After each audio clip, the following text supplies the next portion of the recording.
The New South Wales Blues are primed to bring the Origin Shield back south of the border this year after their commanding 38 points to 18 win over the Maroons in Melbourne. The Blues were utterly relentless in that fixture, getting out to a 34-0 lead at halftime in what was described by experts as the most dominant half of footy in Origin history. But as the final whistle blew and the media ran onto the field to get interviews with the players, there was one common phrase that they all used to indicate how they were feeling: job's not done. And it certainly isn't done. The Blues come into Game 3 as underdogs and are tasked with travelling up to the cauldron that is Suncorp Stadium in the heart of enemy territory and getting the job done at a venue where they only win 1 out of 4 times. Here's how they do it.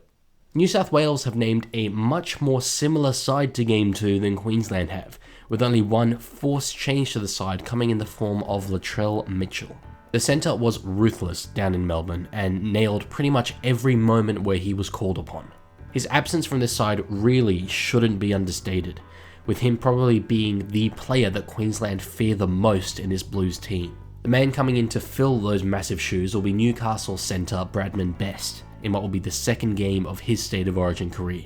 The first was 12 months ago in Sydney, where he really excelled. Best got himself 2 tries in that game, as well as 129 running meters and a couple of line break assists, showing a standard of play that he'll be looking to emulate up in Brisbane. Making things more interesting for him is going to be matched up against his Knights teammate Dane Gagai, who in my book is one of the better Origin outside backs that we've ever seen, and a player who knows exactly what Bradman is capable of doing. It's a matchup that could have a much bigger influence on the outcome of this game than people are giving it credit for. So much of the Blues Game 2 attack came down their left side, and if Gagai is able to shut Best down, that goes a really long way to reducing the Blues' attacking output. There's pressure on everyone at the Origin level, but there is no doubt that this is the biggest game in Bradman Best's career. But his state have called on him, and there is massive pressure on him to deliver. The only other change made by Michael Maguire is the promotion of Mitch Barnett from 18th man onto the bench.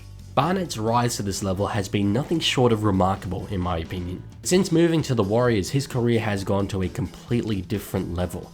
He now regularly pairs with Adam Faneuil-Blake in the front row and matches his output.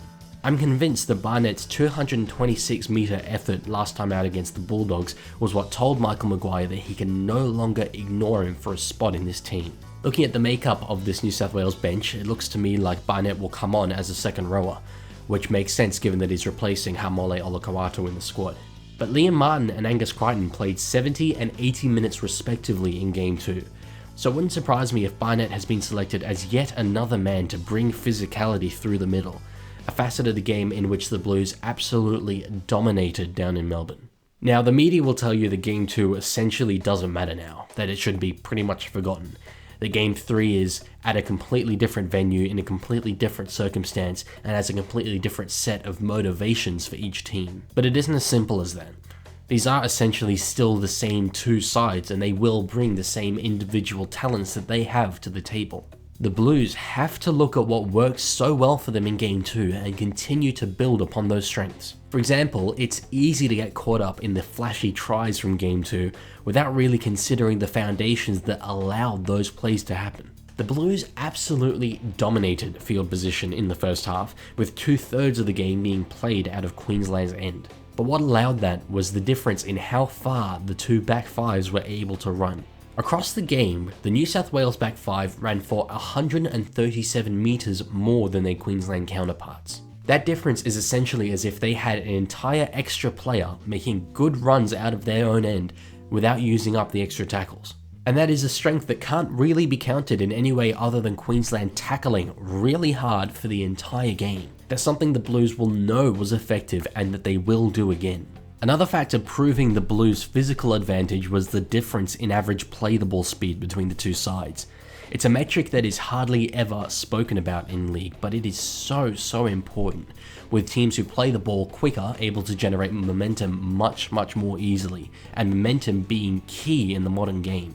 In Game 2, the Blues were able to find their front much more easily, meaning they could get up more quickly and play the ball more quickly. They played the ball on average half a second quicker than Queensland did, which is absolutely massive over the course of a full game. Like, genuinely, that is huge. And that is what allowed guys like Mitchell Moses to do what he did. They gave the keys to Mitch and allowed everyone else to just play off him, and it meant that the Blues looked so much more cohesive than they did in Game 1. Edwards attacking on the right and Leaguie attacking on the left allowed Moses to swing both sides and orchestrate the game in the way that he wanted to. Letting the halfback genuinely control the side sounds simple, but it's something that they really got wrong down in Sydney. Now, all those areas that I've mentioned are fundamentals. It goes to show that if you nail the basics, it gets you 90% of the way to a win, even at this level. Whether they can replicate that in Game 3 is in the hands of the Blues, because I really reckon once this side gets a roll on, Queensland don't have the artillery to stop them. And that's where New South Wales have a brilliant opportunity to win this game, in the forwards. While guys like Lindsay Collins and Ruben Cotter can go toe-to-toe with Payne Haas and Jake Trbojevic, the New South Wales bench forwards are significantly stronger than the Queensland ones. Not to mention that the back row pairing of Liam Martin and Angus Crichton has the potential to absolutely overwhelm Kurt Capewell and Jeremiah Nene. In attacking sets, New South Wales simply have to execute their style the way that they did in Game 2. Queensland will look to make sure that Mitch Moses has as little time and space as possible, which should free up Jerome Leaguie a little if the Blues can get the ball in his hands. To me, Leaguie is the most potent attacking half on either side, so there is huge pressure on his shoulders to deliver in the moments where Queensland's eyes are all on Moses. But he is a player who excels under that pressure, and I don't see him being daunted by this occasion.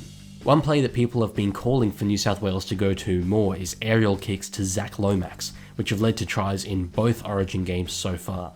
Now that Xavier Coates is out of the game and Valentine Holmes has shifted to the wing, the aerial advantage that the Blues have out there is only increased. If the Blues are able to put kicks out there and make it a genuine one-on-one contest between Lomax and Holmes, that is a huge advantage that the Blues have. As a New South Welshman, I'm very happy about the fact that the build-up to this game has been focused around the 80 minutes, because while the Blues absolutely should be focusing on winning this game, there is a lot at stake if they don't. A loss would see Queensland win 3 series in a row for the second time this decade. It would also prove that the Maroons are capable of dominating the Origin arena without the golden generation of Smith, Thurston, Cronk, Slater, Inglis, etc.